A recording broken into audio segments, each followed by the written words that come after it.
Iba talaga ang pakiramdam kapag presko at mabango ang paligid. Nakaka-relax at nakakagaan ng loob pagkatapos ng mahabang araw. Tamang-tama pampakalma ng mood sa bahay habang nagpapahinga. Magsindi ng 3 stick araw-araw. 300 peraso na ito, kaya matagal-tagal mo na rin magagamit. Kahit araw-araw ka pa magpausok. Ang mga incense sticks na ito ay madalas gamitin para sa pangakit ng positibong enerhiya.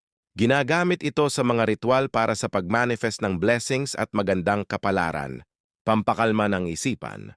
Ang bango nito ay mainam para sa meditasyon o relaxation pagkatapos ng trabaho. Nakakatulong din ito bilang natural na paraan para pantaboy ng mga lamok o insekto sa loob ng bahay, ginagamit bilang home fragrance para maging maaliwalas at mabango ang paligid. Habang umuusok, maaari kang mag-alay ng maikling pasasalamat o healing para sa pamilya.